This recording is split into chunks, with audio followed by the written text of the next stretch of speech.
Gotcha.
All right.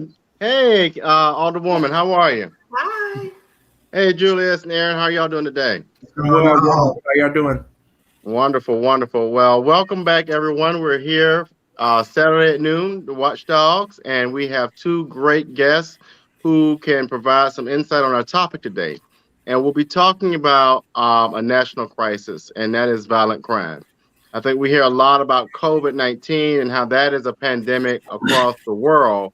But right here in America and in many of our communities, we have another pandemic, and that's a surge in violent crime, where we see a number of assaults, aggravated assaults, violent crimes on the rise.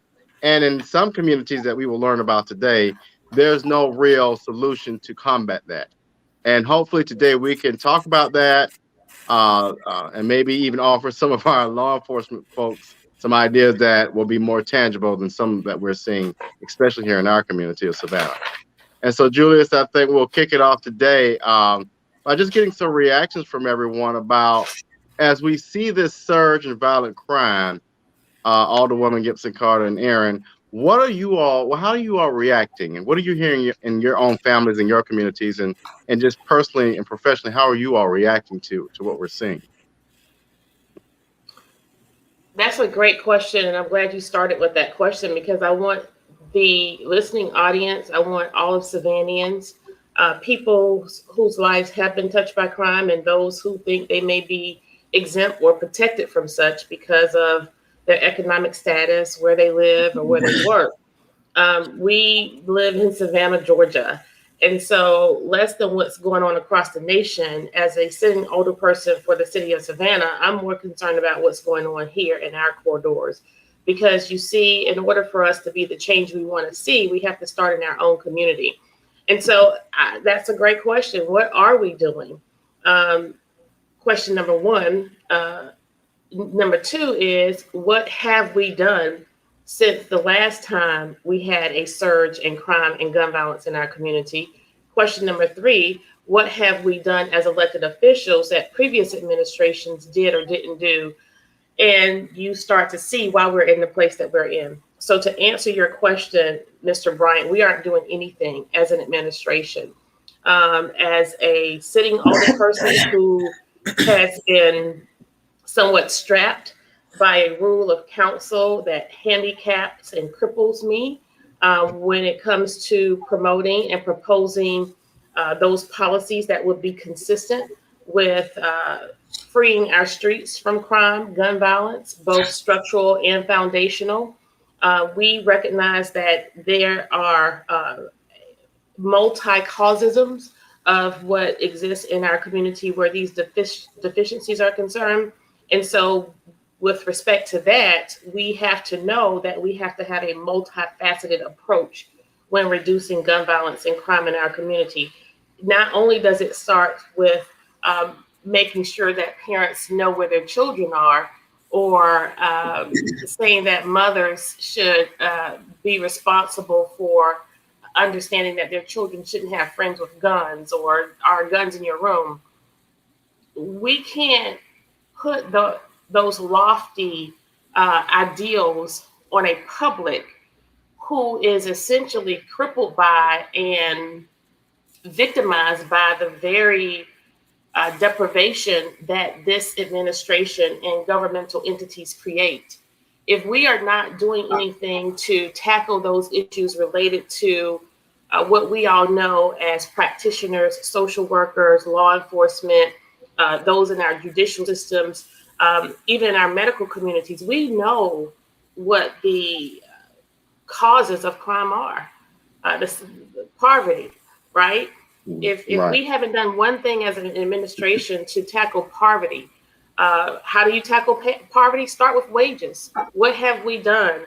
What I have done to tackle wages and poverty is introduce or attempted to introduce policy that's consistent with a wage resolution.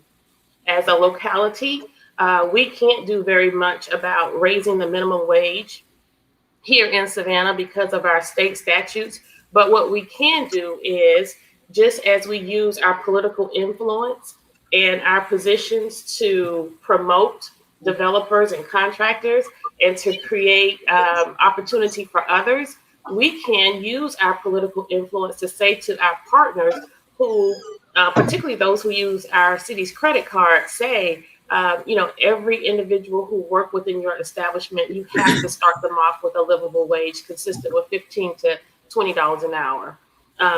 We are living in an insanity situation when we have an expectation that mothers can take care of their children, particularly single mothers, when they are cleaning beds and making toilets for $10 an hour, having to go to a second job, Right. only to leave the children home. So that's my long answer to your simple question. So I think I'm not in the Savannah area. I'm in the Metro Atlanta area, and I'm sure you guys have seen that this surge in crime, and it's underwhelming. I like that you mentioned that economic status, and people have this understanding. I guess this notion that the more money you have, there's this assertion that you're exempt from those things, and we're starting to see the complete opposite of that because you have places like Buckhead where it's one of the wealthiest areas in the city. One of the wealthiest zip codes in the state is in that Buckhead area, and they're seeing massive surges in crime. And so what's happening is, even though Atlanta is a city with zoning, you're starting to see things overlap. Like it's almost like as if there is no zoning as it pertains to violence and crime. And so it used to be where there were certain zones that were more prone to violence. And so now you're not seeing that anymore. And so that's how, and the funny thing is now that, and maybe it's not funny, but we know it's intentional now that it's in the zones where it's not expected to be. Now it's considered a problem. Now it's considered, something that deserves attention. And it is, how do we combat poverty? That we know. You can do a quick Google search. What's the cause of crime? What's the cause of violence? And poverty is going to be the number one answer. I know because I just did it. Just to kind of get a feel for what people in the world think. And so on a personal level, I have a niece that's 14. She'll be 15 soon. And so now, she's going to start exploring the city and driving and those types of things. And now we're having to have these conversations with her about where you go and when you are out, what you do, what you need to pay attention to. You know, she can't just go to the mall anymore. You know, Lenox Mall now has metal detectors. So That's crazy.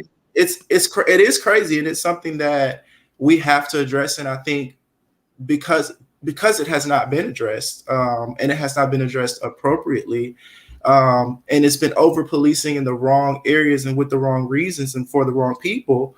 Um, we're seeing a problem now that's really hard to handle and even harder to mitigate than it would have been a few years ago. And it's You know, almost like they don't want to control it. I mean, you know, you hate to say that, but it's almost like they don't want to control crime. Mm-hmm. Uh, you know, the alderwoman and the a couple of the alderwomen with her have been advocating for recreation, advocating for some type of leisure activities for these kids to get involved with at an earlier age so that they'll have something that they can look forward to. But it seems like they don't want to do that. They spent $1.2 million on a park yesterday and did more work on the dog park area, the dog walk area than anything. They spent $17 million putting you some new gotta be bricks, kidding me. $17 million putting new bricks on Broughton Street, but they can't say that they want to open up the gym so and staff these places so that these kids can have an outlet. If they don't go to these places for their recreation, then their recreation will become we will become their recreation. They will prey on the vulnerable and because the gang's gonna get them, and everybody else, the other element that we don't want to get them will get them. You know, nobody's listening except these women, and they're fighting for the people, and the people are fighting them. That's crazy. I don't Well, what understand. it boils down to is you got certain leaders who sell out to the corporate greed. And that's when you have a problem right there. When your community focus becomes corporate focus and you forget about the reason why you're in leadership, you got a real issue there. You mentioned the money that was spent on the park and a waste of money down there to put some damn bricks on the ground. When right here we've got youth programs like Male Dreamers and others, why not provide grants to those programs that are going to get these youth engaged in a productive way? You know, the problem is when people don't have things to do, and all the women hit it, when people don't have an income, guess what they're going to do? They're going to do one or two things. They're going to go take it, or as I like to call people call them drug dealers, I call them small business owners. They're going to start creating their own businesses in ways that we may not agree with. But guess what I want to do? I want to be engaged. I want to be a part of something, and I want to feed my family.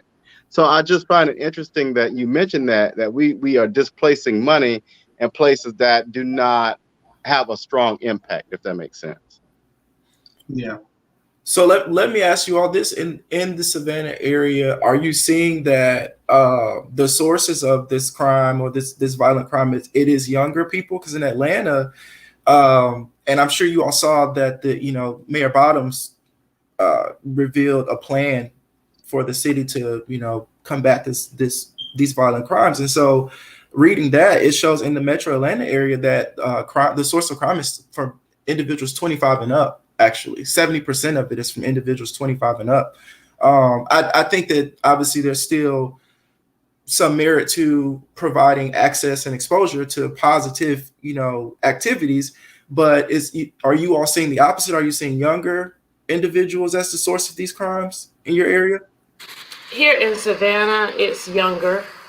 We do have a mix of that demographic as well, however, but the commonality in both you will find in Atlanta as well as here in Savannah is that it's oftentimes situational violence, right? Mm. Individuals are involved in intentional violent injury, in some politicians, uh, lawmakers, and leaders in communities, they will hide behind in order to give a false sense of safety to the community. They hide behind that fact when they Mhm. say, well, these individuals knew each other. Oftentimes, you'll even hear reporters and anchors lead into a news story with that very fact, as if to say, you don't have to worry about your safety as long as you're not in Fraser Homes, as long as you're not frequenting Hitch Village, as long as you're not out after 1 or 2 o'clock in the morning, you are essentially safe. But we know that bullets don't have a name. But more importantly, when we listen to that type of rhetoric, and whenever you hear seasoned politicians spew that kind of ignorance, it tells you that they devalue the lives of those individuals who are, in fact, being impacted, whether they are part of their own victimization or not. Mhm. We know again that these families are struggling and suffering. You know, I had a unique circumstance where all of this has sort of come to uh, a marriage, if you will, when you think about the haves and the have nots. So when you think about those who think their lives may never be touched by this and those whose lives are touched by it. To date, I have two families who I served um, years ago, probably 15, 20 years ago, when I ran the Interfaith Hospitality Network Homeless Shelter. It's now called Family Promise. Two of those mothers lost their sons um, over the last 2 years. Mm. They were between the ages of 20 and 21 years old. Um, they were very good mothers. They were struggling mothers. And then I had the dynamic of having a local business owner who actually provided support to me financially through his business to aid in helping the homeless families and children I served. And his son was killed to gun violence. So you see, there is no respect of person, but when we minimize it and when we reduce it down to the extent where we create this gaslighting scenario of trying to make people believe that you are sanitized in your sanctity as long as you don't leave the boundaries of, you know, whatever you deem as special, you won't be touched by it. But if we ascribe to the notion that we are our brother's keeper, and if we care about community, and if every life really does matter, we will then start to see the changes. Where we are concerned here in Savannah, there is no reason why crime and poverty should be what it is. I don't know if you knew, Mr. Abram, but we generate the most money for Georgia here in Savannah, Mm. only second to Atlanta. We have one of the wealthiest ports in the nation. We boast of being the tourist capital of the Southeast, the hospitable city of the South. With all of that wealth and all of that resource, we still are making up nearly over, actually, twice the national average in poverty. Mm. Our families are really struggling in this city. So why is that? Why is that? So when you start talking about national averages and trends of crime being up, I don't care what's happening in Charleston, New York, Atlanta, South Carolina, and all around us. What I care about is what's going on right here in Savannah, Georgia today, because we can effectuate the change that we need. And when you see a structural dynamic where there is a deliberate intent to change the rules to keep you from implementing and initiating and proposing those progressive and aggressive policies that will be consistent with changing these dynamics in our community, you have to ask the question why. And shortly after you ask that question as an intelligent person, you will see that it's by design. Mhm. It's by design.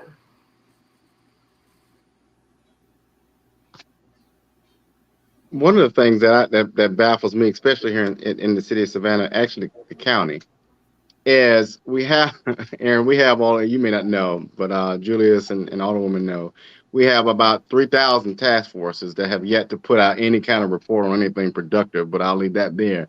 But why don't we pull people around the table that have ideas, like your Mhm. community organizations, churches, uh, law enforcement officials that have real plans? Just pull people around the table and say, how do we work together to get this done? Instead of these, I almost said the wrong word. Instead of these policies like the other one we're talking and saying, well, we want mommies to help us out. At the end of the day, that's not mommy's work. What it is the job of is to pull people around the table who have ideas, who have resources, and let's work together. I don't know if y'all have seen things like that, but why is that not at least a first step? Well, we took that first step, Mr. Bryant, when they elected us and sent us to office. Mhm. They sent a Yep. group of like-minded individuals to office. Well, they sent the appearance of what they thought were like-minded individuals to City Hall, for that very fact, and it just didn't happen. And it didn't happen because you find in politics that most people, I believe, sincerely enter the world of politics from a place of altruism, seeking to do good. They genuinely want to make a difference. However, in short order, once they arrive, they find it very difficult to resist those things that are consistent with under the table and over the table deals. They get enamored with the madness of the media. They start taking the trips in the private jets and going to have dinner and lunch at the country club and the Chatham Club and the golf club. They get the fancy invitations to the Christmas dinners. You get to hobnob and rub elbows and shuck and jive. You know, it takes a very grounded person to resist that. It takes a person who is not greedy. It takes a person who's not beholden to anyone to resist all of that. And if you can't resist it, this is what you have when we now have these crises. And this whole notion of people not being able to work together, I say what I say to that is, you all did not send a group of elected bodies to Sunday school. You sent us into local government. You sent us to City Hall, where the likes of those type of uh, gifts and favors can really ruin the spirit of service. And so whenever I'm asked the question about pulling together resources and collaborating with this group and that group, we are the local government. Every resource we need to effectuate change in this city is under the gold dome. Enough with the meetings, enough with the task force. Savannah can no longer wait for people to get in a room together and pontificate about what schools they went to and how many years they've been in law enforcement and in the judicial system and in social work and what this agency is doing versus what that agency. Get over all of yourselves, put pen to paper, open up the coffers of all of our many accounts, both known and unknown, spend the money, and just for a moment, act as if it's the same money that you're giving to your friend who's a developer or a contractor or a special interest group. And let's just get to work. You laid it out at the beginning of your show. If we can expend millions of dollars on parks and for dogs and beautification of River Street, albeit, yes, I know that it comes from a different pot of money. But guess what? We can create the pot of money that it's supposed to come out of to move the needle where these foundational pieces are concerned that's really going to make the difference in our community. It just takes political will. And Mr. Bryant, I am reluctant to get caught up in being very critical of groups and committees and task force because they certainly do have their place. But when we look at the fact that we are essentially resurrecting and basically reinstituting the same methods we employed 2, 5, and 10 years ago, come on, guys, let's just do it already. That's right. One of the It's things that, and I want to give you credit for this, because I think some of our leaders don't get it, but you showed an example to Lit, which is Aaron, a program the Alderwoman started here in Savannah to clean up communities. I mean, it was a very strong program, but it took the Alderwoman saying, here's an idea. Let's get some community organizations, fraternities, and sororities. Let's go clean up our city. It's just that simple. But when you have leaders that don't understand that, and you got people dying almost every day, you kind of wonder, well, why the hell did we elect you to be the leader of this municipality? Same thing, with the county. And so, Aaron, you mentioned earlier one of the initiatives that the Mayor Bottoms is initiating. Are what are some other strategies or pieces around that that you've seen or that she's going to put into that component? Well, it's based upon 9 different focuses, and it's a variation of different things. A lot of it seems a little theoretical to me, but how it's going to be deployed is interesting, and it will be interesting. They promised $70 million to um, this anti-violent crime, you know, movement, I guess. And so, what I thought was most interesting was that 50 million of it is public, and 20 million of it is private. So there are nonprofits, other non NGOs, and entities that have decided that it's important. And so I think that's what I think is amazing about it, is that okay, well, you have public and private entities that see this as an issue and want to help. On overall, it seems as such.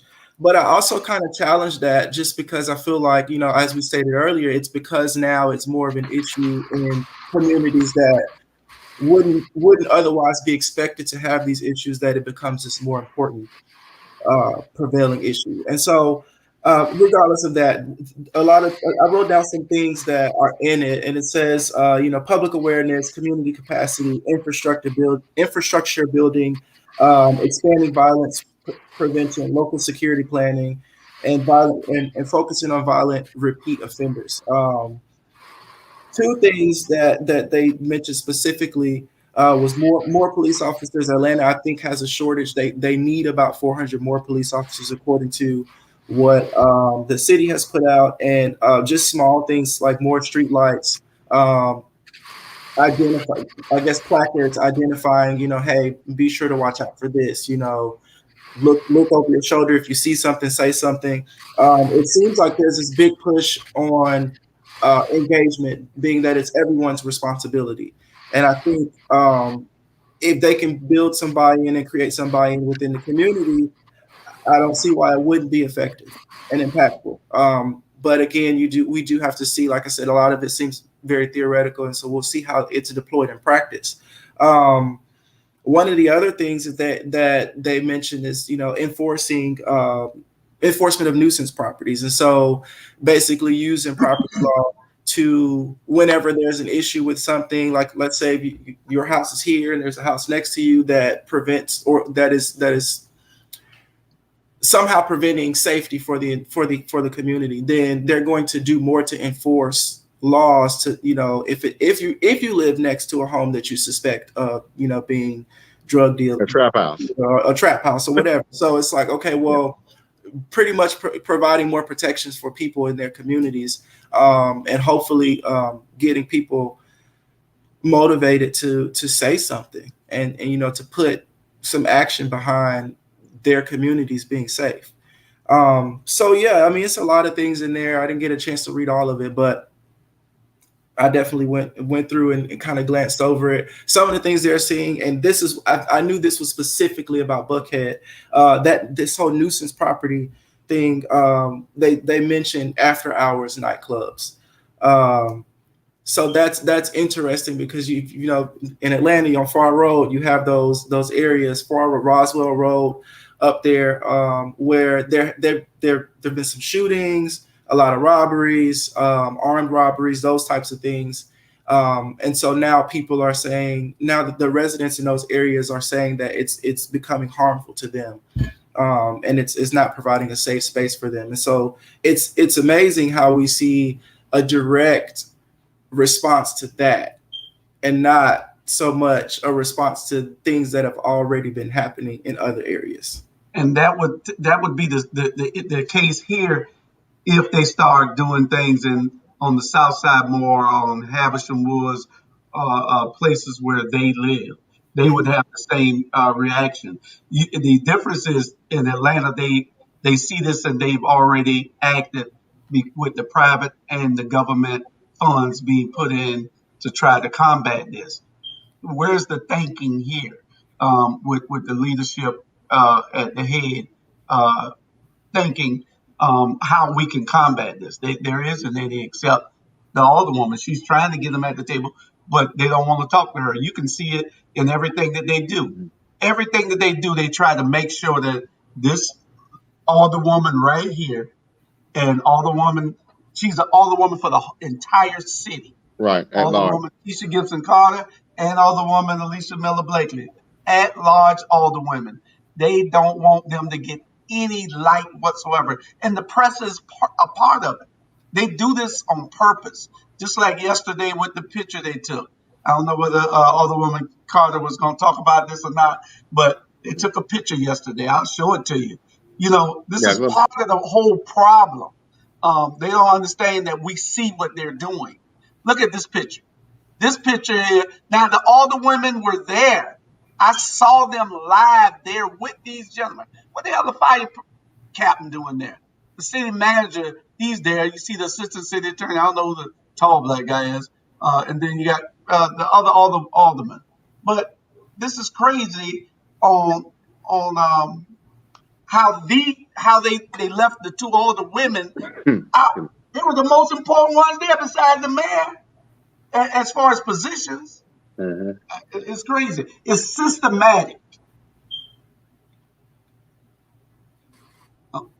Yeah, so you see how when your local government, or you see how your local government can go from the most egregious of offenses that essentially holds back and restricts the voice of voters in terms of what the voters here in Chatham County did in 2019. Mr. Abram, they voted an entire council out.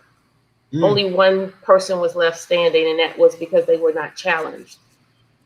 And a new council came in. That's the greatest indictment probably in the history of our Southeastern politics.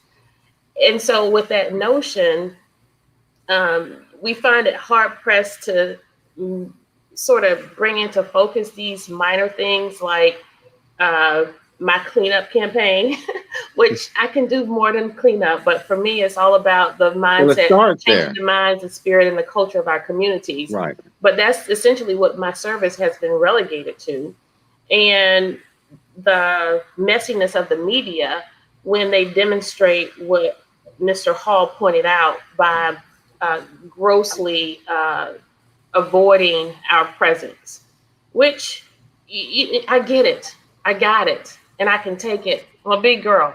This isn't my first rodeo. But at what juncture do we not hold accountable the media, who is responsible for the narratives that go out through our airways, both paper, print, as well as television?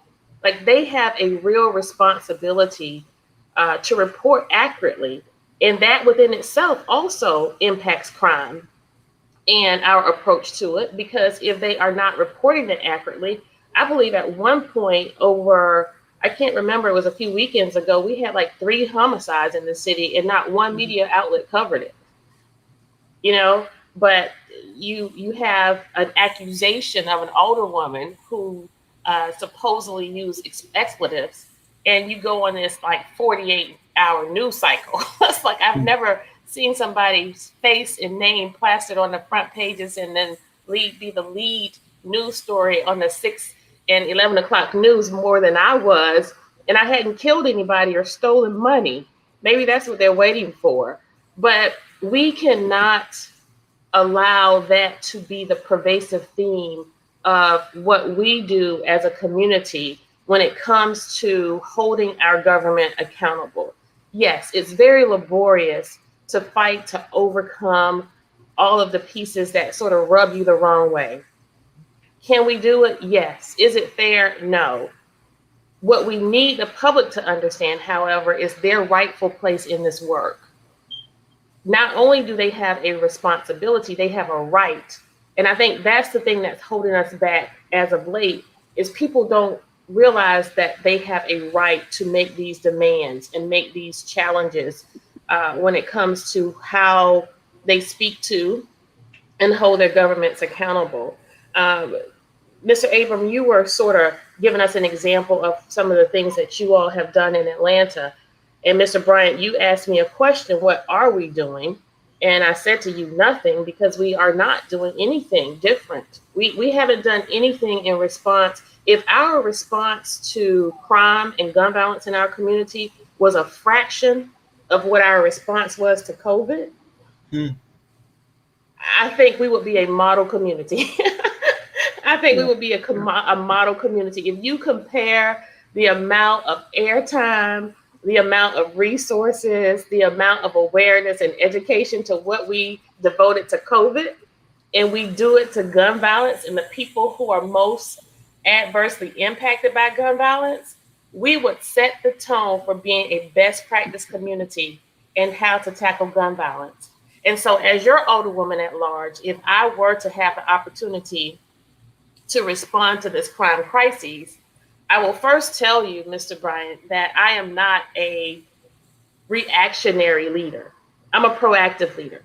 And so coming to the table at City Hall with over 25 years of experience of working on the front lines of the worst hurt our community has, uh, our citizens experience, from senior nutrition insecurity to youth who are vulnerable and members of gangs, working with homeless families with children, to working with victims of rape and child molestation, domestic violence, as well as community organization and mobilization. You have to know that I not only have the knowledge base, but I have the experience of running very successful organizations. And so my ideals, I feel, would have served and can serve our community well. So let's just see, because this is generally what happens in this administration. I say something out loud or on the airways, it gets hijacked, and then the media makes it another older person's project or pet thing. I don't need the attention. I don't need the focus. So we're going to let them have it. But we're going to test them and see, because this is going to benefit the community. And I don't need the credit for anything.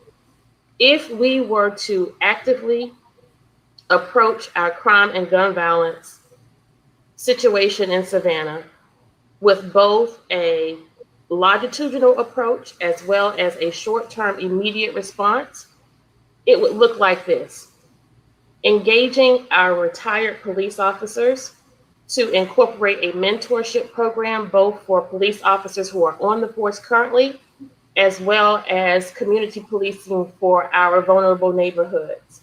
You see, a police officer is a noble profession.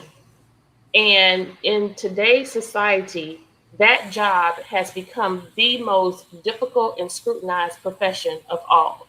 We do know that we have a lot of bad police officers or police who operate outside of uh, the parameters and rules that we would expect of a police officer. But at 2 o'clock and 3 o'clock in the morning, if we hear a bump in the night, I think all of us are going to call the police. Mr. Hall, you called the police when those people stole your signs at Port Wentworth. Not funny, but yeah, I saw the video. We are going to call the police.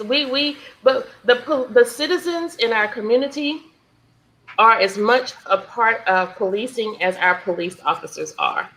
And so we first have to start with that tone as we approach this whole notion of freeing our community of violence. We have to create a process whereby we start to heal these wounds where trust is concerned with our police department. And that's really, really easy to do.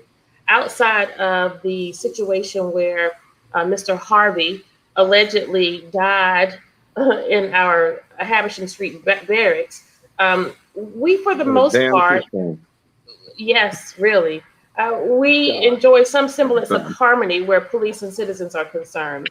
Yeah. But incorporating those things that are consistent with working with our judicial system and strengthening those pieces related to keeping the violent offenders off the street, those people who we just can't do anything with, who are too far gone.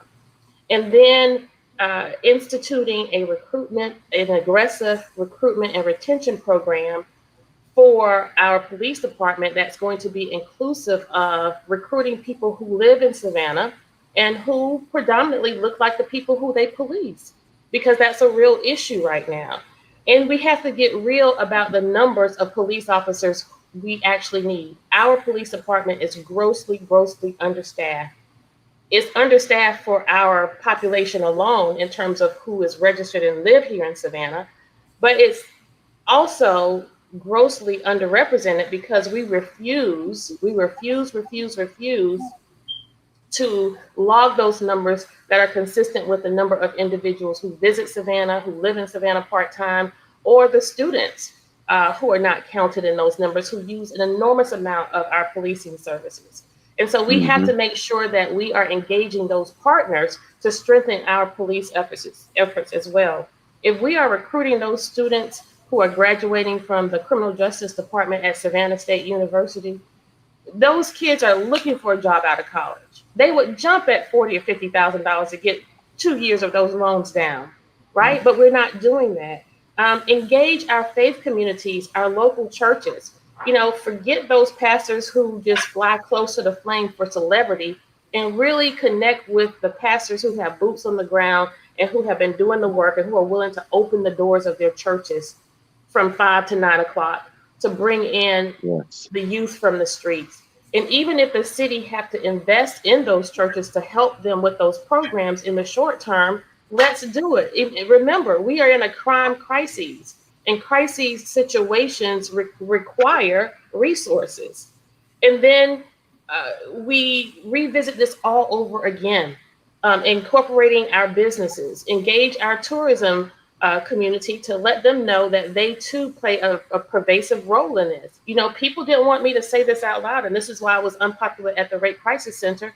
But we had just as many tourists raped here in Savannah than we had people who lived here at the end of a given year. So, it's a myriad of issues and things, and those are just a few of the things as your alderwoman at large for Post 1 of the city of Savannah, if I were able to access our agenda process, I certainly, amidst a crime crisis, wouldn't be proposing aluminum cups. But that seemed to get the light of day. But some of the pieces that I have wanted to get on the agenda and get to light. And when I say this, oftentimes we say it as if everyday lay people understand it. I get that because I would not have gotten it before I came to City Hall. But what you need to understand is that agenda process is the first step within our administration that allows us to put a rule, an ordinance, a resolution on the books, get it adopted and implemented that will change your life. And if I am not able to, you may be saying, well, why haven't you done these things? I haven't done these things because the majority on council know that if any of these items were to see the light of day on that agenda, live and in public, our meetings are live and in public, and if they voted it down, it would be the greatest indictment on who they really are. So that's why they don't want you to see it, because they would have to vote for it. And then we would come close to having a community free of crime. Thank you. Now, and I want to come back to that piece real quick. But one of the things I was really proud to see, Alderwoman, is at one of the council meetings, the accountability piece that you built in for the chief. And while we're not going to pick on the chief of police for the city, what baffles me is we got a chief of police for the county, we got a chief of police for the city, we have a sheriff, we have a chief of police at Savannah State, we have a chief of police at Georgia Southern. Why in the hell can we not have accountability where these people work together and build solutions in addition to some of the things you mentioned? But if you could talk a little bit about that piece and what you learned and some of the things where you saw gaps when at the city council meeting, you held feet to the fire, and I'm glad someone did. And that's why I led in when I started talking about task force committees and work groups, Mr. Bryant, that I didn't want to be too hypercritical of it because they certainly have their place. And to that point, I want to acknowledge that our district attorney, Shalina Cook Jones, is doing exactly what you just laid out. She's bringing together those individuals in law enforcement so that they can tackle it from a judicial and law enforcement perspective, because that's somewhat separate from what we can do as a municipality. Mhm. And it's different from what our nonprofit and social services community can do as well. But when we're all in the same room on the same sheet of music, we can start to see an opportunity to tackle these issues in real time. Now, communities, inclusive of Savannah, we're not far into that dynamic. When I was at the Rape Crisis Center, we had there was what they called a multidisciplinary team that sort of was suspended when I started the organization in 2013. A big part of my role and work involved reinstituting this multifaceted team where each week we would come together and talk about the rape cases so that we can identify if there was commonality. You can imagine if that was not happening, with us being a stone's throw from municipality to municipality, and with rapists being recidivist and sometimes mobile, you can imagine that a lot of them were falling through the cracks. But when you got those detectives and those investigators in one room and you started to staff those cases, they started to hear, and Mr. Hall, you probably can follow me a little bit closer and because you speak this language. But they started to hear commonality in the crime type. And a perfect example of what happened when law enforcement communities were not talking to each other, and when I pressed and pressed and pressed to get us to the table, we had a rape that occurred in Port Wentworth, a rape that occurred in Savannah. An individual was released from prison in October of 2013. In December of 2013, this man raped two students on the campus of Savannah State University in their own apartment. It was a horrific account. Not that any rape is not horrific, but that man, because that case was being handled by GBI, and there was no communication with Savannah Metro and Port Wentworth, it wasn't until he was successful at raping and killing a woman in Port Wentworth and then coming back to Savannah Chatham and raping a woman on her way to work on a Sunday morning, a nurse at Cameron Hospital. Well, I would like to say that from where I was sitting, that case really didn't gain traction until the woman in Savannah, the nurse who was going to work at Cameron Hospital, was raped. But the only DNA evidence that was found that really was able to put this man away was the evidence in the case of the two Black girls at Savannah State, one of the Black victims at Savannah State University.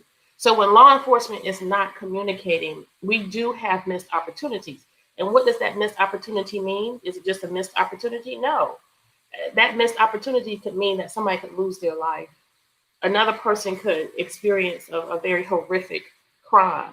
So I commend the district attorney for pulling together those individuals within law enforcement, and I'm hopeful that they will be successful at their goals. But we have to do our job. They can't just be working over here on the law enforcement and judicial side if we are not working on those structural pieces, those foundational pieces, because we will just continue to create this breeding ground for gun violence. Let me ask you something, Alderwoman, and that's law enforcement doing the same thing as our elected officials operating in silos. And do you think that it would help us? Well, I do. I don't know how you feel.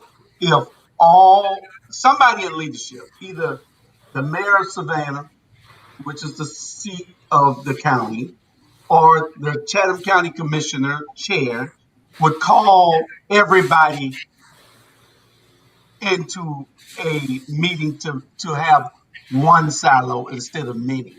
Everybody operating, all 9 county commissioners, all 9 city, all the mayor of every municipality and all of their council people, everybody in the building at once talking about this instead of partying. The only time they get this together is when they have the Chatham Municipal Association thing and they all get there to party. We need them all operating, the school board, the board of elections, the damn dog catcher they elected. Everybody in the same room talking about the issues and the problems. You know, And that's the only way that we're going to solve things right. But when everybody's operating in silos and not communicating and being collaborative on these issues, then we're going to continue to have problems. Won't be one channel. Well, I don't know if that is really achievable or attainable, but I can surely say it's very honorable and noble. And I'm not a hopeless person. I have hope that one day we will arrive at a place where some semblance or a fraction of that could happen, particularly given the fact that we are in such a crisis here in our city. I know Mr. Abram is probably like, yeah, good luck with that, because Atlanta being, you know, far greater than what we are here in Savannah in size. I'm sure you have that same dynamic in your city as well. But we can only be the change that we want to see. But to that point, I cannot stress enough. When I was on the campaign trail, I said to the citizens of Savannah who I was asking for their vote that I was going to educate them, advocate for them, and fight for them. And education is a big part of it. And I feel like we've done a great deal. But in that education, we just need you to now engage.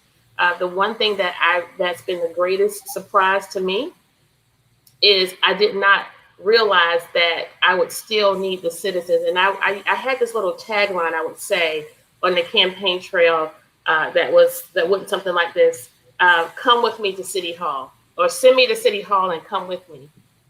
I didn't really know. Just as if the same as with "not for sale." It just was a thought God imparted in my head at 3 o'clock in the morning. I was like, okay, well, we'll go with that slogan, "Not for sale. Come with me to City Hall." Well, I have had to resist, you know, those little pawns they put out there to try to snatch you up. And that's what that "not for sale" is like. No, I don't need it. I don't want it. I don't need another car. If one of mine is broken, I'll just hop in the other one. I don't need an addition added on to my home. You know, I don't need a car account at Christ. I don't need any of that. Bless God. Do I want it? Yes. But do I need it to the detriment of the constituency I came to work on behalf of?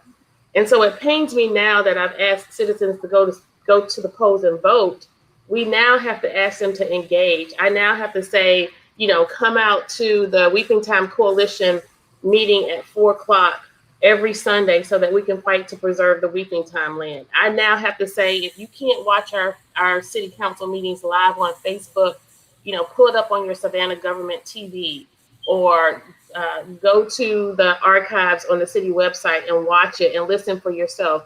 And then you will start to hear that what you are reading in the paper and seeing on the news is very different from what actually happened at the meeting. Or the other dynamic you'll get is, well, what they reported on the news really wasn't as important as what they presented in the meeting. So, you know, it's a lot to ask, but it's a fun educational experience. It's exhausting.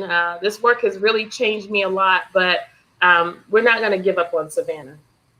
One of and Julius, what you were mentioning is something that I'm not sure how many counties, cities do this, but Athens, Clarke County has exactly what you're talking about, which is that unified government. I don't know how well it works for them, but I mean, and nor do I know how long it's been there, but they do operate under that one unified government model. And from when I was living there, it seemed to work out well. And I think we tried it here one time where we consolidated the law enforcement, the police departments with Chatham and Savannah.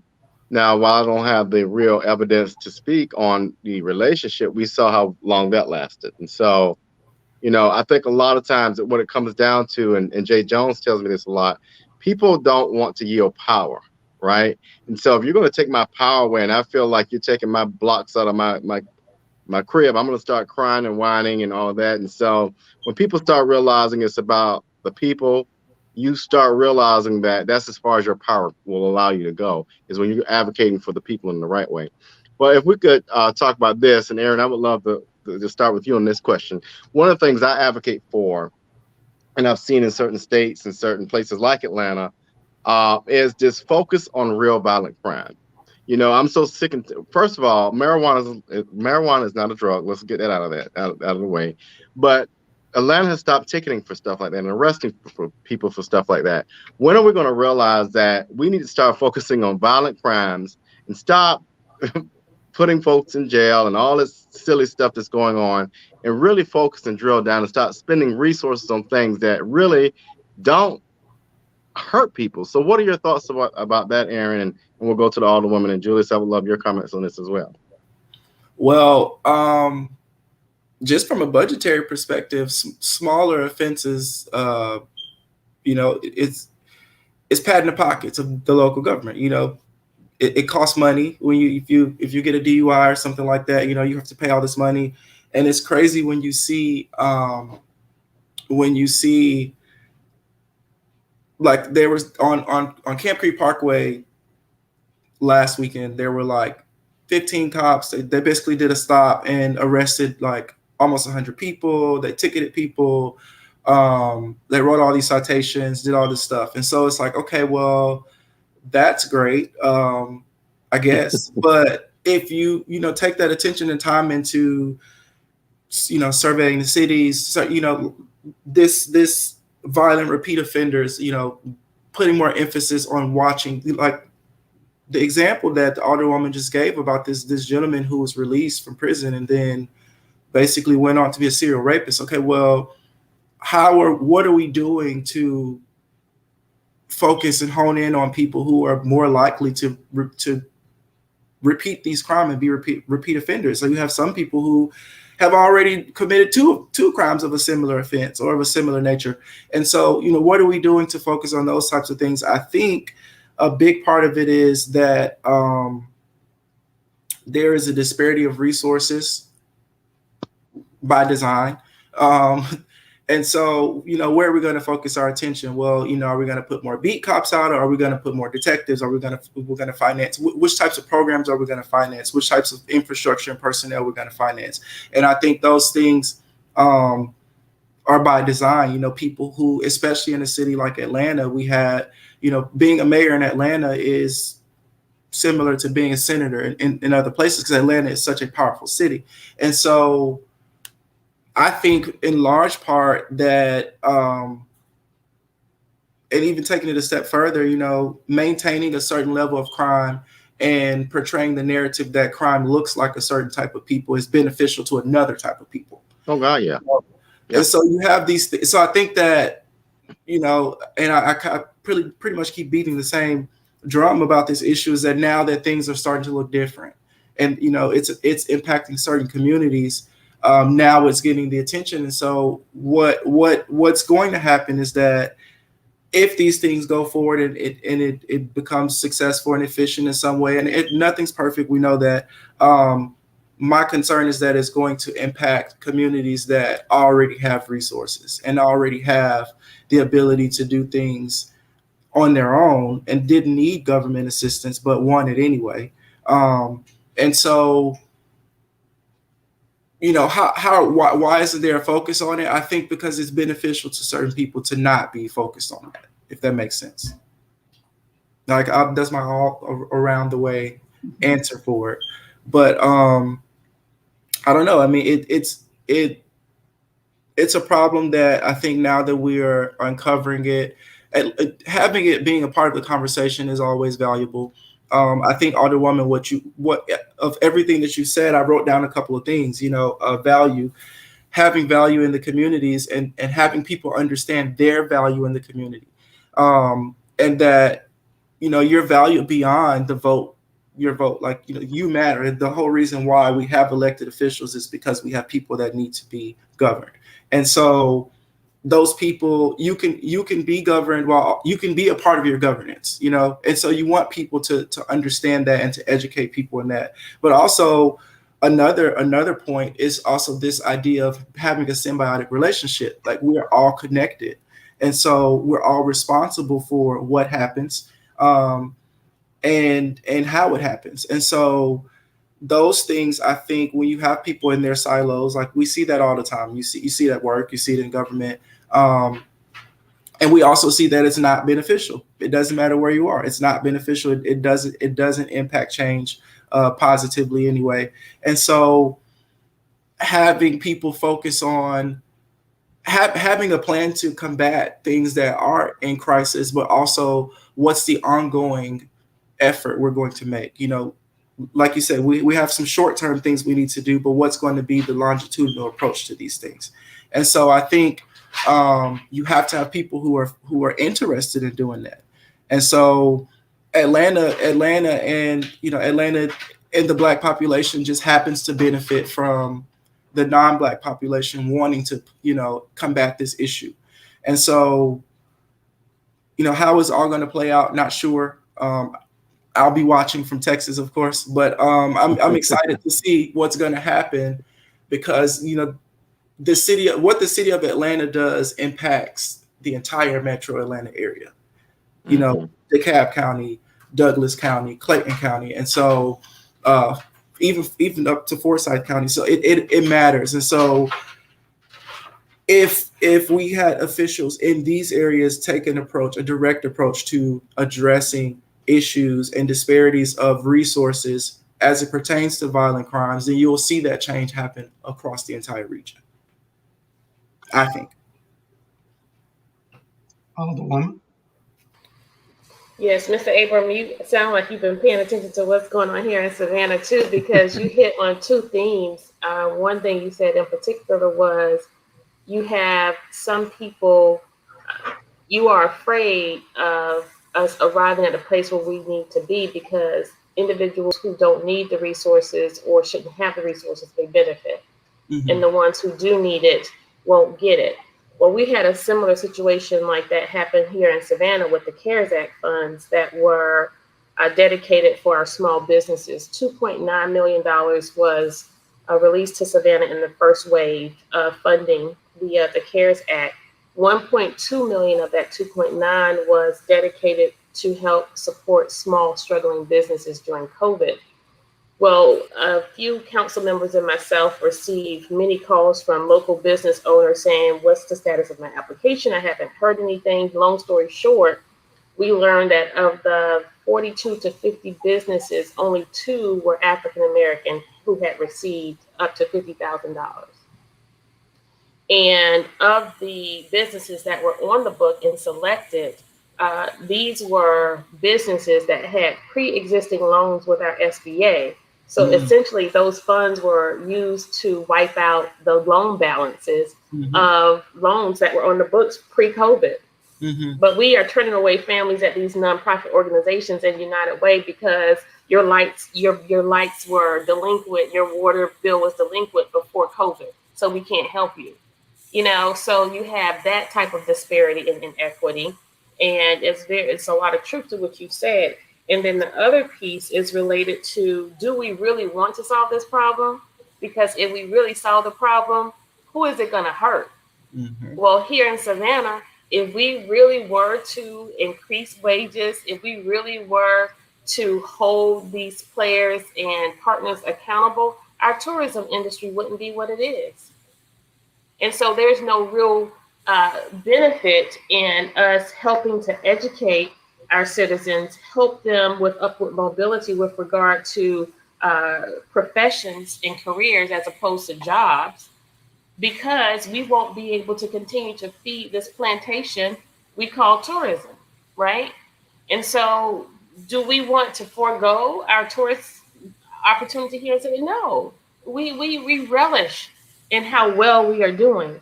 But we have been doing well for a long time, well enough to share the wealth to the extent where everybody who has everything all the time, you can't keep it all the time. And it's not even about being liberal and giving resources. We're talking about allocating those resources to their intended purposes. And so there's an adage that goes, when the big ship comes in, the whole tide rises, or all the boats rise up. But here in Savannah, when that big ship comes in through our corridors and our waterways, the little ships just get splashed away.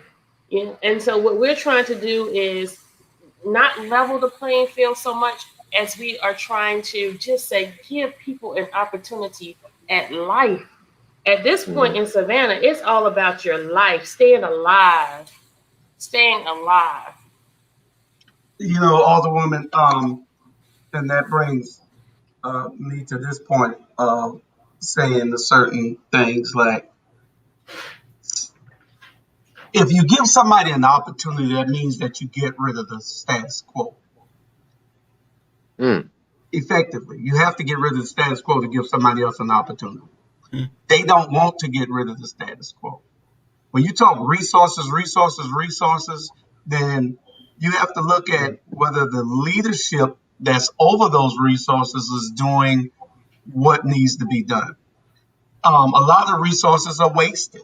Um, with the we say that we need more police officers to do this and to patrol this area, but I was on River Street recently and I saw 10 police officers walking together. What the hell 10 police officers walking together for?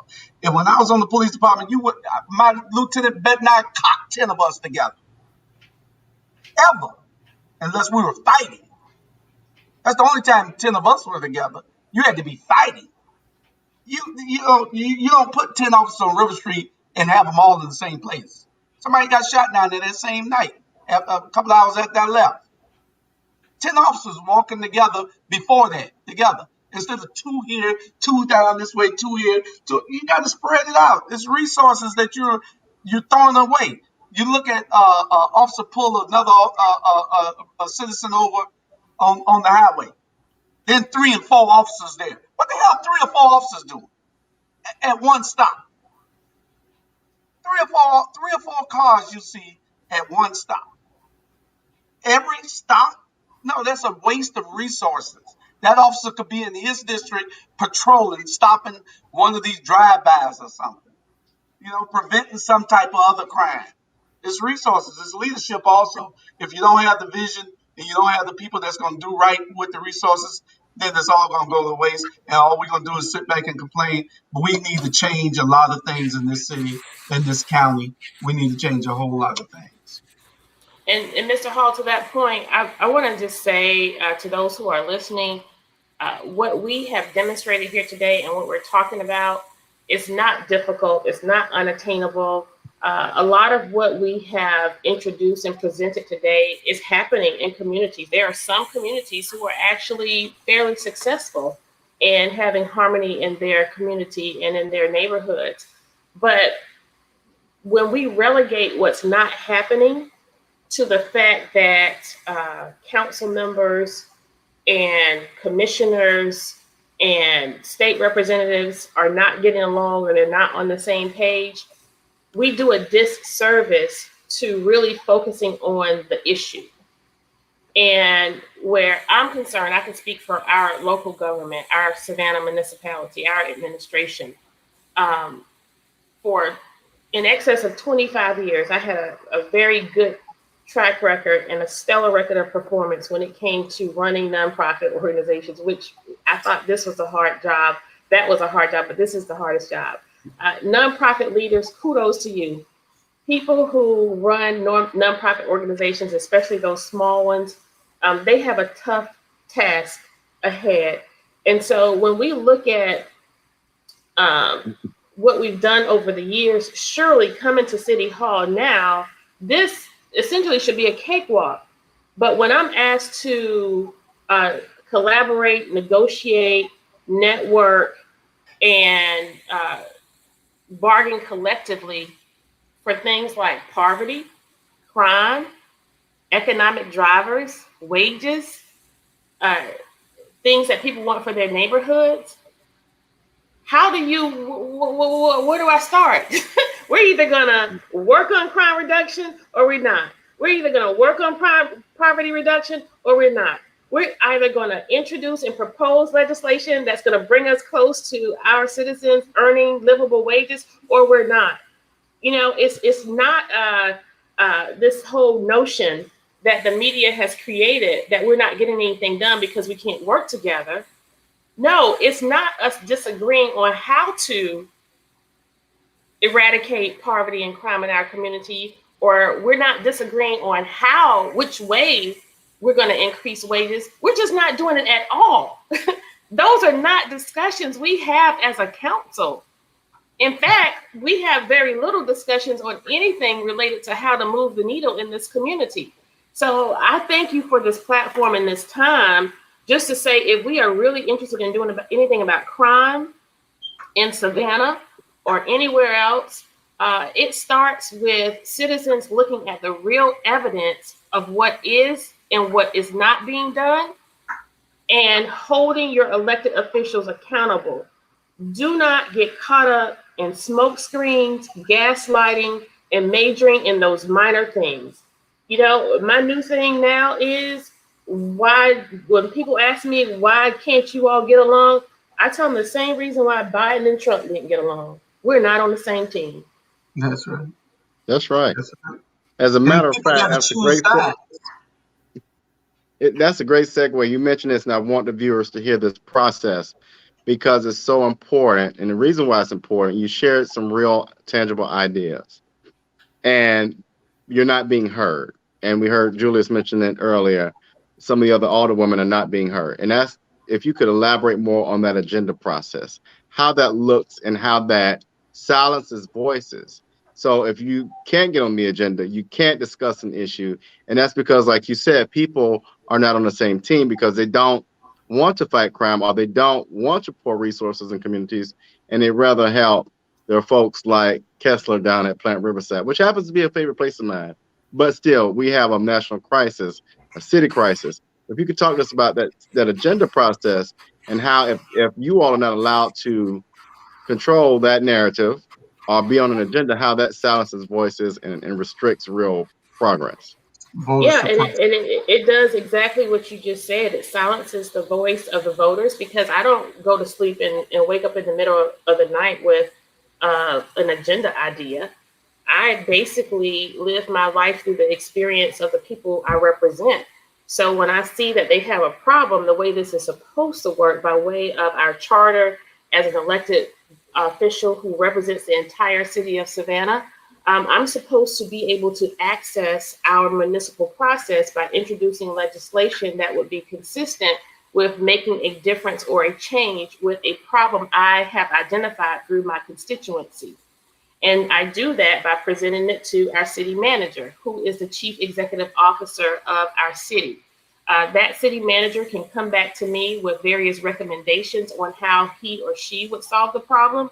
The council votes on it, we adopt it, and it's implemented. And then you have a change that's consistent with helping us enjoy a community of harmony. But that, in fact, is not how it's happening. There was a display just during our last meeting where I called the city manager to the carpet because there was one council member who introduced, Nick Palumbo introduced aluminum cups. We have not discussed or talked about aluminum cups as a council since I've been on council.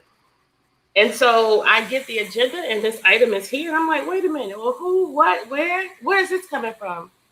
And he waffles over the question when I asked him who introduced the initiative, who is responsible for the item.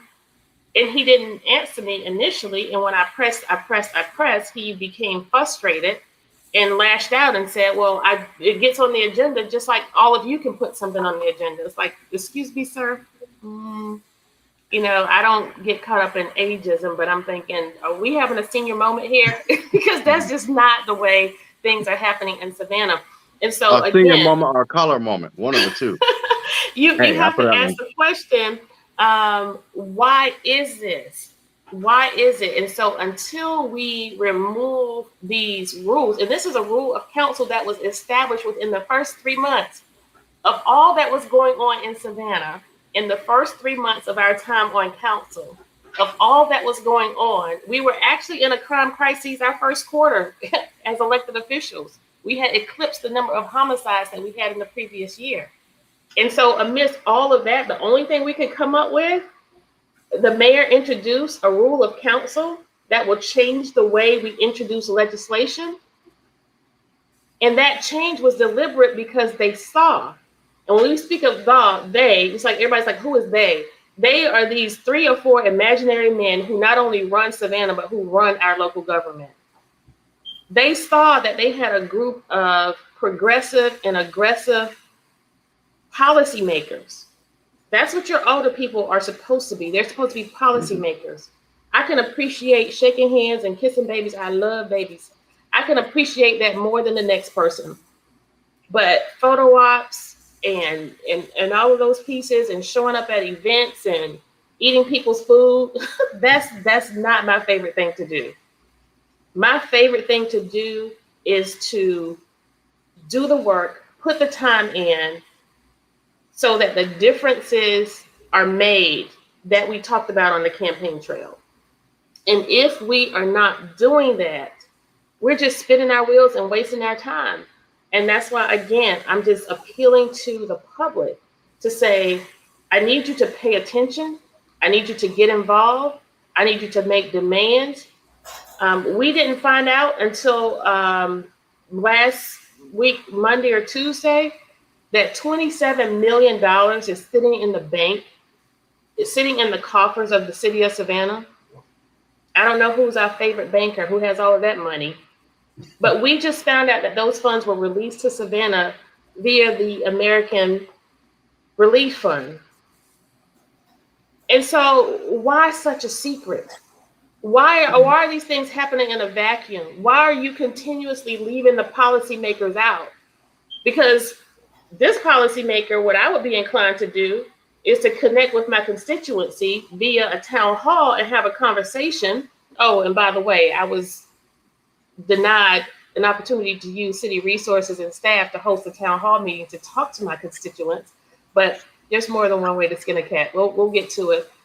But so you see, it's like, why are we deliberately, ask the question, why is there a deliberate intent to close a process that was once open? This has never happened with any council ever in the history of Savannah since we have had a council manager form of government.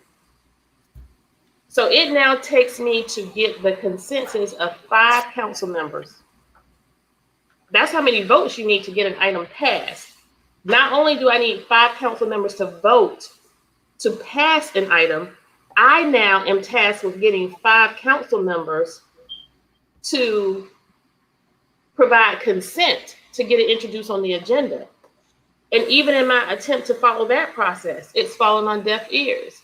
And again, when you ask the question, make sure you get an answer. And what answer is that? Does the answer make sense? Yes, it makes sense. The deliberate intent to close me out, surely I'm not going to propose legislation to have me go on a shopping spree and buy my clothes for council, or to help out my favorite friend down the street with their business. No, because that's going to be public. But if I say we want to allocate X number of resources to create and expand on our recreation department for our Little League footballers, the babies who's going to be most impacted by this gun violence, and we are approaching this from a longitudinal approach. And if those 5 people, your mayor, Nick Palumbo, Curtis Purdy, Linda Wilder Bryant, and Dietrich Leggett, if they vote it down, like they've been voting up things that benefit individuals who are not vulnerable, they will be indicted in the public, and the public will then see. And Mr. Hall, this is what I need you and other ATR shows, as well as Better Savannah and the others. You see what we are competing against in the media. You see the challenges we have in the attacks that the Adam Van Bremers of the world and the Raina Cashes of the world. You see what the affiliates and the leaders of TLC, SAV, and JCL and Fox, you see what they are doing to us. And so when you all talk about City Hall and you talk about City Council, unless you really mean it, I want you to name my name for what you mean. But don't dare group me. Don't group me and don't say council. And some have said, well, we'll just do better with starting all over again. Just vote the whole council out. I will be fine with that if you name the names. But if you just say council, you're vicariously grouping me. And I feel passionate about this because I am devoting everything I have to this job. I think I am the most criticized and scrutinized council member because by all accounts, I'm the biggest threat. I don't know why. So you But got we're here ideas. for it You're all. But up because you got when we ideas. have people who say they're for us and you're working with us, we need you to show some signs. Thank you. Yeah, and to our show, we have a show engineer. Give us about 15 more minutes, Crystal, because I want to dive in this a little further. It alarms me that, when we talk about our city manager, Aaron, it's a city manager that we brought back from when I was a child. Now I'm 43 years old. Okay. But this is the I didn't same. I say don't that. know if You he was said around it. then, but if we don't start implementing real ideas like we heard today, we're going to be back in a place, I think some years ago, and I'm not going to call names because I don't need anybody after me. But when Bill Clinton instituted the three-strike sure outlaw, there was a major crime issue in Savannah where people were literally getting killed on a daily basis, and I'm not exaggerating. And so when we have a city manager that restricts ideas, how many of us want to take a step back? Right? So let's put that in perspective. When you have a city manager who has that much authority and power, and we have people that look like us who won't advocate for us, we're taking steps back, folks, right? And so we've got to find ways to either A, tell Mr. Brown to go home, go ahead and retire, we'll figure this out, and find a manager and leaders who can be progressive, not be liberal, but be progressive. Because right now we're in a situation where there is no light at the end of the tunnel, and we have leaders of the ship who are driving us into the ocean, like sinking. And I agree. When we've got to start naming names. I don't have a problem naming names because you can't come from me because I didn't send for you one. But how do we get around that? Because we've got to find ways to tell those who don't get it to wake up.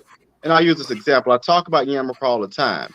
And for the aldermen over there who just, I don't either you blind, deaf, or dumb, but when you don't understand what's going on in your face, and you sit there and you don't understand gentrification going on, I don't. Either you're lying or you just don't get it. And so what I'm trying to figure out is, Julius, how do we get around this so that we stop allowing someone to play these plantation games? Well, I think that's a great question, and this is not going to sound very uh, good. It's not palatable when I say it out loud. But plain and simple, Mr. Bryant, I get when people vote party affiliation with regard to Democrat or Republican. It doesn't make much sense on the municipal level because infrastructure, it doesn't matter if you have an infrastructure issue, if you're a Democrat or Republican. Crime, Democrat or Republican. It's not Democrat crime. It's not Republican crime. Poverty, it's we get caught up in the semantics of politics. And we just need to slow it down and dial it back and recognize the shift in our culture where politics is concerned, and recognize that even to the extent of voting for someone who looks like you, who is the same hue. And as of late, from where I'm sitting, because we have a Black leader in the form of a mayor, Black elitism, the stain of Black elitism, it's just as bad as racism. Because we know better. And we know up front, personal and close, what this is and what it feels like. It's just like, it's hard to believe that 90% of child molestation is relegated to a family member or a friend. 60% is a friend or an acquaintance, and 30%, no, I'm sorry, 60% is a family member, uncle, brother, cousin. 30% is an acquaintance, a coach, teacher, somebody at the church. Only 10% of child molestation is at the hands of a stranger. 90% the child knows the person. How egregious and offensive is that? And it becomes more egregious and offensive because that child is oftentimes not going to say anything when it first starts to happen because it's happening at the hands of somebody they know and love. And so they don't want the person to get in trouble or go away. They just want the nastiness and the violence to stop, right? And so when you make that parallel, and forgive me for this example, with politics, we vote politicians in who look like us, who talk like us, who are from where we are, and we think they understand, only to have them get into office and we allow them to trade off our close proximity by way of relationship, friendship, and kinship in exchange for what they and their friends and buddies can have. The city of Savannah's leadership and administrations are just, the black administrations are just as guilty as the whites as lacing the pockets of friends helping friends and buddies. Mm-hmm. And that is the greatest atrocity done to the citizens of Savannah and our vulnerable communities. For 30 plus years, 3 or more decades, this city has had African American leadership at almost every level. In some regard, all at the same time. Black mayor, black county commissioner, majority council, majority commission, black police chief. The only one that wasn't black was the sheriff. Black city managers, blackity black, black, black, black. And what did that get us? So I'm saying stop getting caught up in those pieces and focus on people who really have a demonstrated track record of being steady. It's not so much your experience and what you've done, but just being steady. There's a lot to be said for being grounded, rooted, unmovable, and always abounding. And it's very, very difficult to find those people. And that's why we have that problem you demonstrated. So I say to you, don't get caught up because I played a piano at your church, or your mama was my daddy's principal, or we went to Tompkins High School in 1976. That's school in the world. Is that school? Yeah. But Keisha, Alderwoman Carter, a couple of things. We have to be able to, in order to do what you just asked, we have to identify those people first. Mm-hmm. If we can't identify those people, then we always choose the lesser of two evils, and sometimes we find out that the person that we chose is just as evil. But you're right. But our main problem within our community is engagement. Mm-hmm.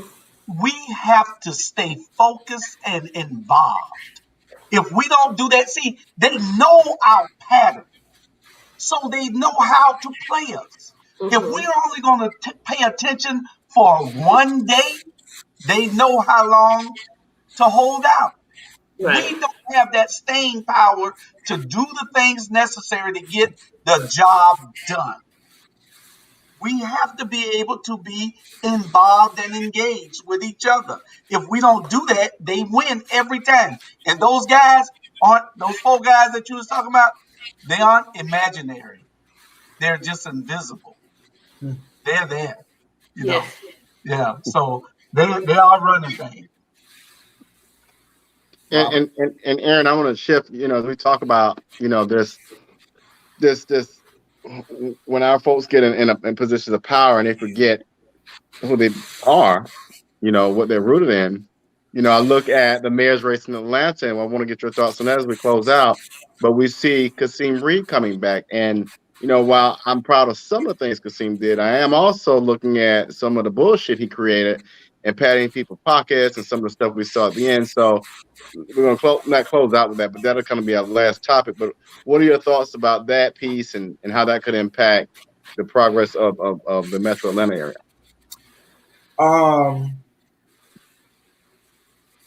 It can adversely. I mean, who becomes the mayor of Atlanta and people not focusing on the city and what the city needs is, going to have a lasting impact. So Atlanta has had a black mayor since 1975, I believe. Since Maynard, it's been a black mayor. But the demographic of the city has changed. Atlanta used to be it's still a predominantly African-American city, but the demographic is changing and that gap is closing. So where it used to be 70-30, then it was 65-35. Now it's only 55-45. So the gap is closing as more people are attracted to move into Atlanta. And so what happens is you see a shift in priorities and a shift in who gets served. And so it's almost, I mean, even from the last election with Norwood and Mayor Bottoms, the city was split. I mean, North voted for Mary, South voted for Keisha. Mm-hmm. And so, well, that's going to become a problem when we don't have people in the place in the position that is going to allocate those resources appropriately. You see schools on the north end. We know that funding for schools comes from property taxes. Well, you have these $1 million homes, these beautiful homes in the northern part of the city, and then you have different types of housing or no housing in a lot of places. And so there's no funding going into there's no resources going into schools. So you're starting to see those things. Well, the mayor's job, at least to lay people, is to leverage the power of resources in the city to ensure that people are served in the right ways. And so what you have is people who are no longer interested in serving the people. They've crossed this threshold of elitism and classism and access, and that's what their focus is. And so this next mayoral race is going to be very interesting because you have a couple of candidates who have all had legal issues or their names have been in some ways been involved in malfeasance and issues with finances and embezzlement or whatever.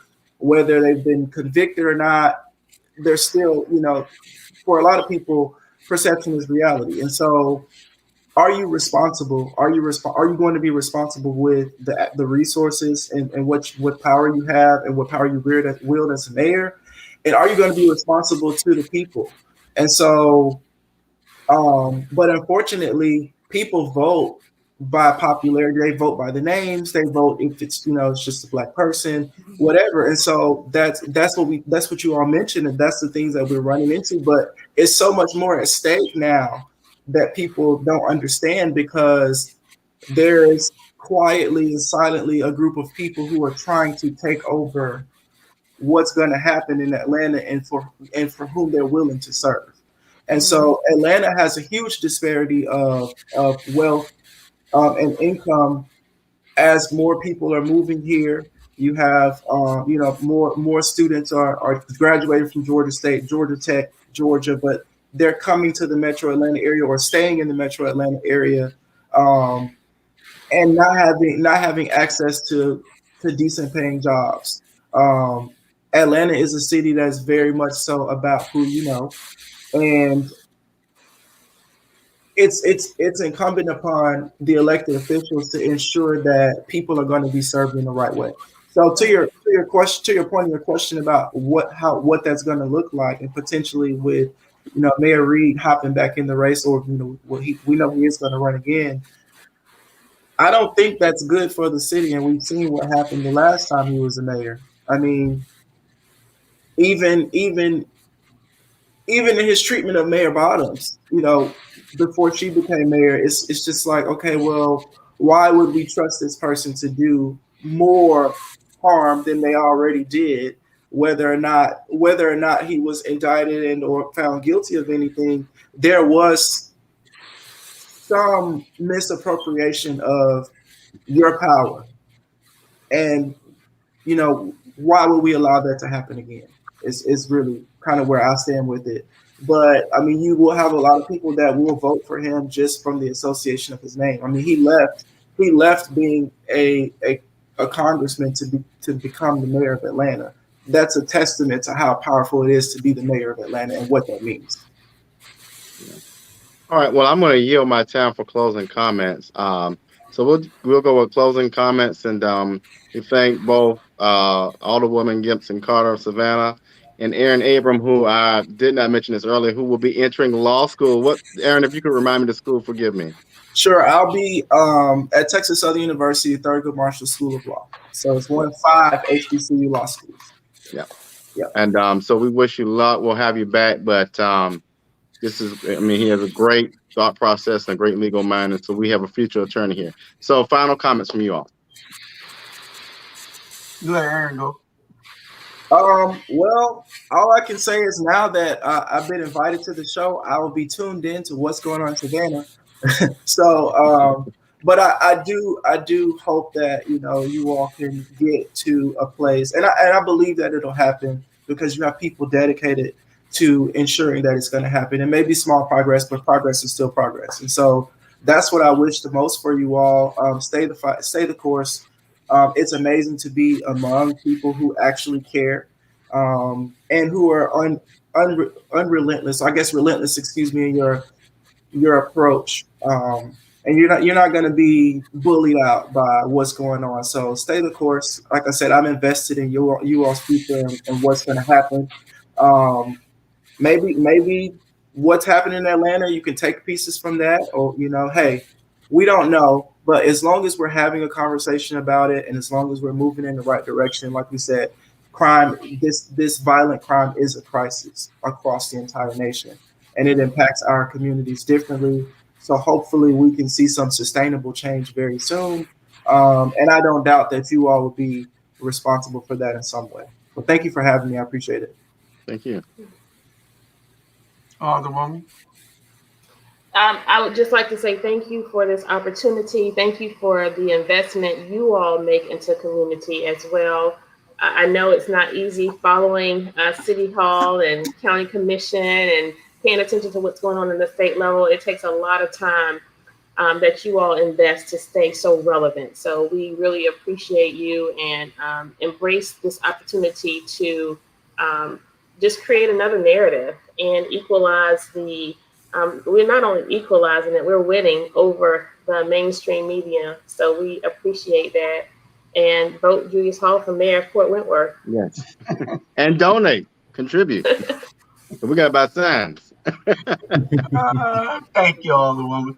Robert, you got any closing words? No, I'm going to yield my time to the guest. Okay, and I thank y'all for coming on. We appreciate it. I'm sure we'll have y'all back. Good luck in law school, Aaron. If you need anything, you know where to call Robert. I'm not the best fundraiser, you see. And we might need a good city attorney here in Savannah or Fort Wentworth. You never know. So get ready. I just want to tell everybody, we put these shows on so we can try to inform our listening public and our viewers.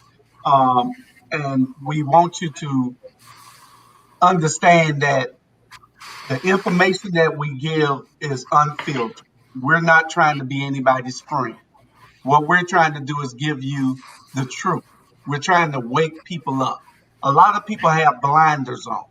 They have them on for a reason because just like the old woman said, you play the piano at my church or you sing real good or you my baby goddaddy or whatever it is.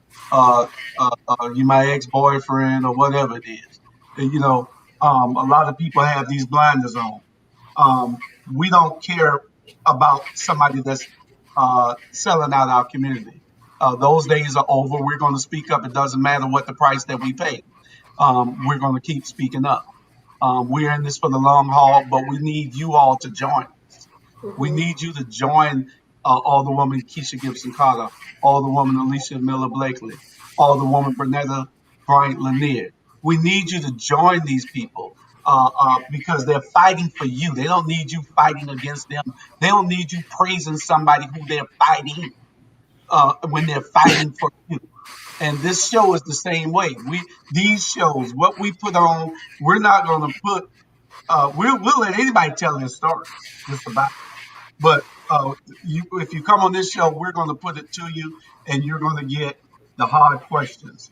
That's the way that we have it here. If I can't give you the hard questions, then Robert will. But anyway, appreciate y'all coming out. Yes, So we y'all appreciate stay it. tuned. We got Pastor Leonard Smalls tonight. Tell it like it is. 6 p.m. Y'all make sure y'all watch 6 p.m. Unity Action Committee. Um, Unity Political Action Committee, I believe. Something like that. Yeah. So y'all watch that at 6 p.m. And 5 p.m. tomorrow. We have his and her perspective. And Alderwoman, don't you have John Eves, Secretary of State candidate, on your show on Monday? And Yes, who sir. else? Anybody else? Whoever else you tell me to put on there. Okay. I'll be around. Listen, I'm trying to be Alderwoman. I'm trying to be Alderwoman. We want you to wear Okay. 12 hats at the same time. Okay, so we appreciate y'all coming, and we'll see y'all next Saturday on this show. But y'all tune in to All Things Relevant Media on Facebook, ATR Black Media Network on YouTube, and y'all can catch all our shows. Good afternoon, everybody. All right, y'all have a great one now. Take care. Thank you. Good night, Bye-bye. Savannah. I love you.